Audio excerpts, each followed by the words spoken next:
سلام دوستان عزیزم، خوش اومدید به پیج خودتون، پیج زئوس تاروت.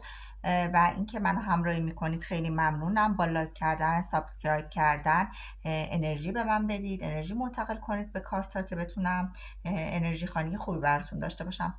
برنامه‌ای که امروز براتون در نظر گرفتم فال کات شده ها هست، مخصوص شهریور ماهیای عزیزم. و اینکه نیت کنید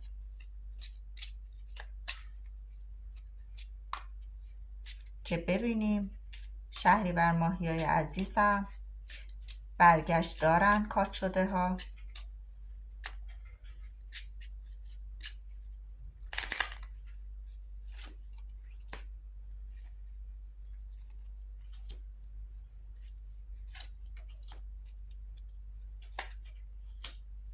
خب اولین چیزی که من میبینم توی فال شما یه خانومی دارم میبینم. این خانم خیلی مهربونیه، خانومیه که واقعا همیشه از جون و دلش مایه میذاره برای کیس احساسیش. و اینکه این خانومیه که خیلی علاقه‌مند به کیس احساسی. و اینکه خانم من میبینم که سفید روح، حامیه و اینکه عاشق و بیقرار طرف مقابلشه. دارم میبینم که با کیس احساسی که الان در حال حاضر یه مدت رابطه کات شده با هم دیگه دارن. من اینو دو وعده دیگه میبینم چون وسطش 2 تا کارت افتاده. دارم میبینم که با کیس احساسی که الان رابطه نداره شک و دودلی داره و به قول معروف حسادت های زنانه داره. حالا ممکنه که خیلی نشون نده ولی دورا دور داره کیس احساسیشو داره چک میکنه، داره نگاه میکنه ببینه به قول معروف توی فالووراش یا توی چیزایی که بهش دسترسی داره، کانالایی که بهش دسترسی داره، با زنی هست، با دختری هست، انگار که از یه نفر دیگه داره کمک میگیره که سر از کار کیس احساسی دراره بیرون. ولی از اینکه پا پیش بذاره دارم میبینم که تردید و دوراهی داره این خانم که بخواد پا پیش بذاره برای کیس احساسی. ولی داره میگه که ناراحتی های مشکلایی که براتون به وجود اومده توی این مدت، توی این زمان که به وجود اومده رفت میشه. کدورتی که باعث شده که شما از همدیگه جدا شید و اینکه این خانم دوست داره این آقا فقط در چارچوب و مالکیت خودش باشه، یعنی وابستگیش فقط به این باشه، یعنی اینکه فقط اونو در حیطه خودش نگه داره. این خانم فال اینجوریه که دوست داره این آقا به این شکل باشه در کنارش.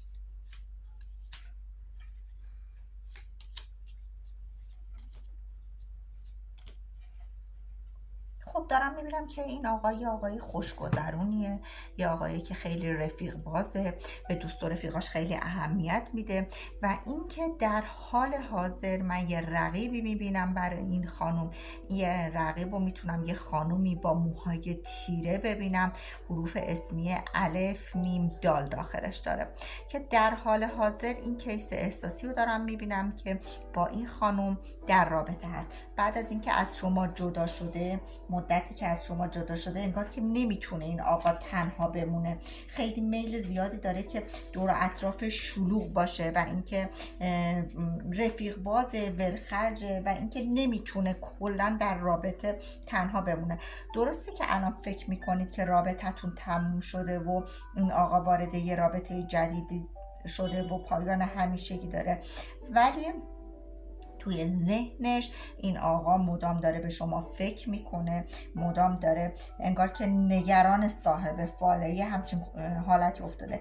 ولی از کشمکش ها و اینکه حالا گیرایی که شما بهش میدادید انگار که خسته شده، دوست نداره تو محدودیت باشه، دوست نداره که هی بهش بگید چی کار میکنی، چی کار نمیکنی، کجا رفتی، کجا آمدی. این حالت رو دوست نداره که مدام دارید تحت، چجوری بهتون بگم، تحت سلطه شما باشه و اینکه تحت این باشه که شما جواب پس بده به شما که الان داره چی کار میکنه، چرا الان تلفن رو جواب نداد فلان. دارم میبینم که این آقا در حال حاضر یه مسافرتی براش پیش اومده که این مسافرت بیشتر منشأ کاری داره. حالا میتونه این باشه که حالا خانم همراهش باشه یا یه مسافرتی باشه که انگار چند نفر هستن، ولی کیس احساسی من نمیبینم.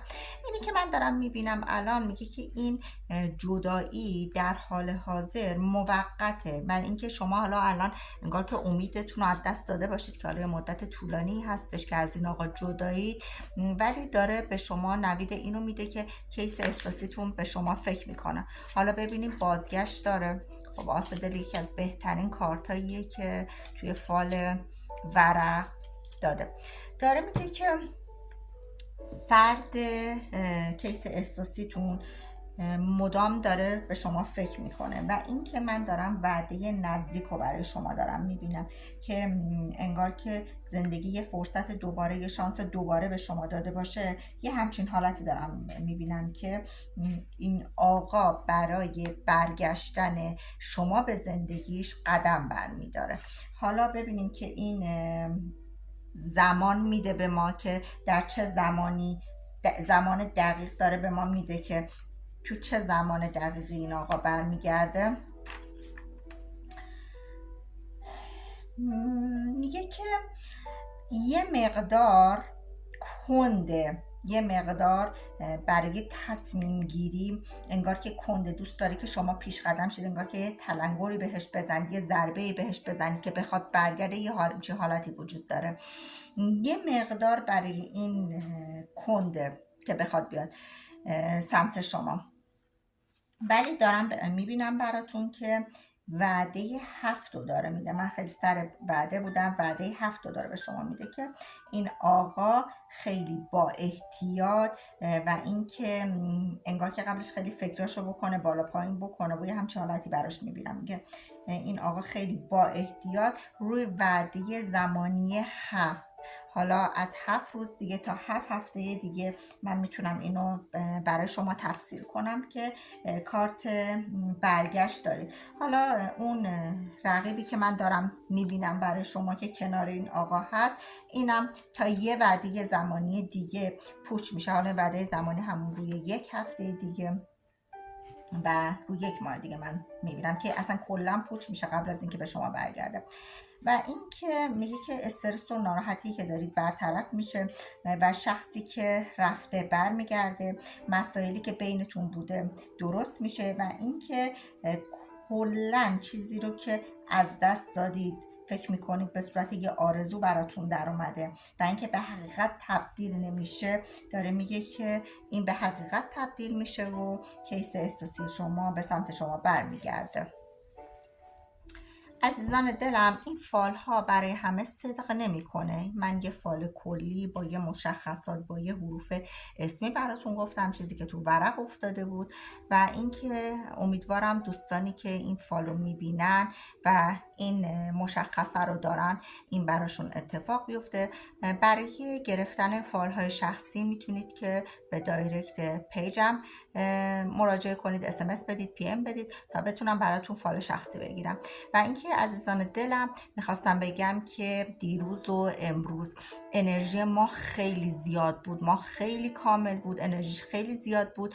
میتونید بنویسید، تصویرسازی کنید، مخصوصا 20 دقیقه قبل از اینکه بخوابید، چون مغز تو حالت آلفاست و اینکه خیلی خیلی برای تصویرسازی کردن و اینکه انرژی های مثبت بدید به اطرافتون، بنویسید، بخواد، این خیلی بیشتر کمک میکنه. 20 دقیقه قبل از رفتن بخواب این کارو بکنید.